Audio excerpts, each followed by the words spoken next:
Okay, this is Chapter 6, Commonalities and Variations, Africa and the Americas. And we're going to start with Continental Comparisons. Afro-Eurasia receives the greatest amount of attention, usually in the first semester of AP World History classes.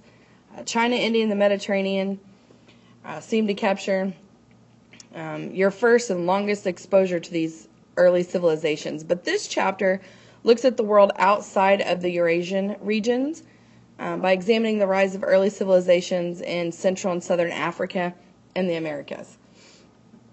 Now, several of the societies mentioned in this chapter are connected to civilizations that you've studied in earlier chapters. Different cities, Meroe had long established links to ancient Egypt, as did Axum to Greece, and other Mediterranean cultures. And trade connections help to explain cultural diffusion. So keep in mind the economic aspects when discussing or thinking or studying about these African societies. Now, the study of Africa outside of Axum and Northern Africa is made much more challenging because of the lack of written tradition among the cultures that developed.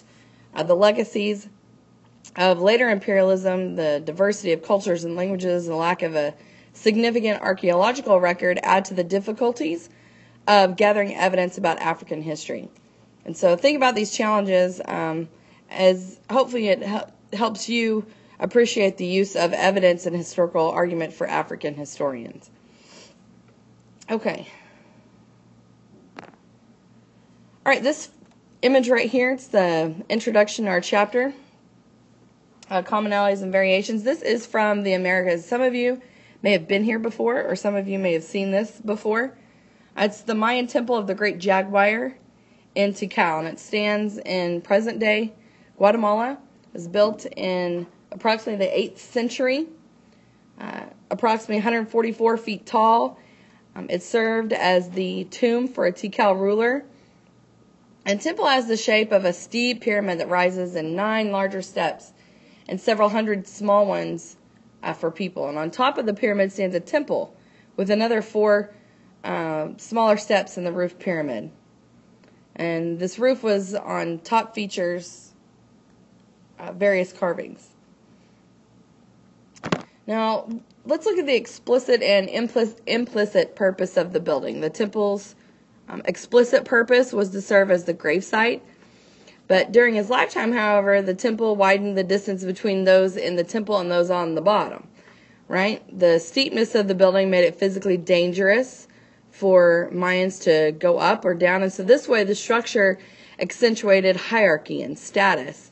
And, visible from far away, the temple and pyramid must have also served as a symbol of power.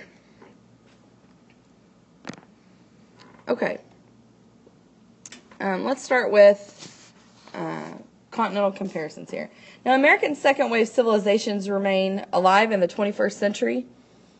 President of Bolivia, Evo Morales, participated in traditional Andean practices as part of his inauguration celebrations. And the second wave civilizations aren't just Eurasian. The Americas have Maya and Tiwanaku.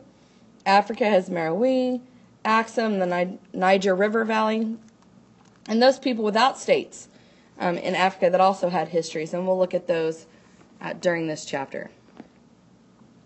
Okay, there are basic similarities in the development of human cultures really everywhere. A part of the great process of human migration, the agricultural revolutions that took place independently in several distinct areas, probably associated with the coming of the end of the last ice age, and the result is the development of civilizations in these complex societies. And the world's population at the beginning of the Common Era was about 250 million. And that was unevenly distributed, over about 80% of that in Eurasia. Now, the various dispersed and almost simultaneous revolutions in agricultural production were central to the formation of these complex societies around the world. This is a truly revolutionary transformation of human life. And while agricultural revolution was a fundamental change in the history of humanity and the planet, the uneven distribution of human communities and animals suitable for domestication towards Eurasia has led world historians to pay less attention to Africa and the Americas. But we're going to focus on that now. All right. Let's look at some of these. So there are important differences between civilizations in different regions. In the Americas, they lack nearly all animals suitable for domestication. Africa imported previously domesticated sheep, goats, chickens, horses, camels, and metallurgy was less developed in the Americas. Not so much a lot of metal work developed there. Writing, it's another important difference. Limited in the Americas to really Mesoamerica, and the most highly developed was that among the Maya. In Africa, it was really just confined to the north and the northeast, not so much in the central, southern, or eastern parts of Africa or West Africa. There were fewer and smaller classical civilizations in the Americas and Africa as opposed to Eurasia.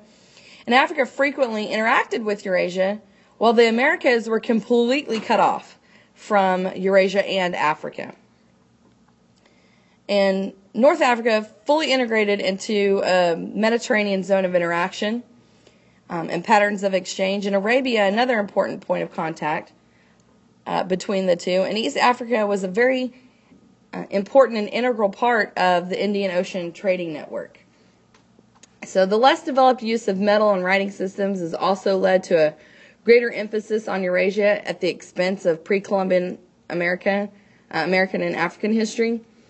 And there's an important distinction between the fact that the Americas were geographically isolated from the prehistorical migrations across the ice bridge until the Iberian voyages of discovery by the Europeans and, well, specifically the Spanish and the Portuguese and African. And they had centuries of contact, via the Trans-Sahara trade and the Swahili coast merchants along the eastern coast.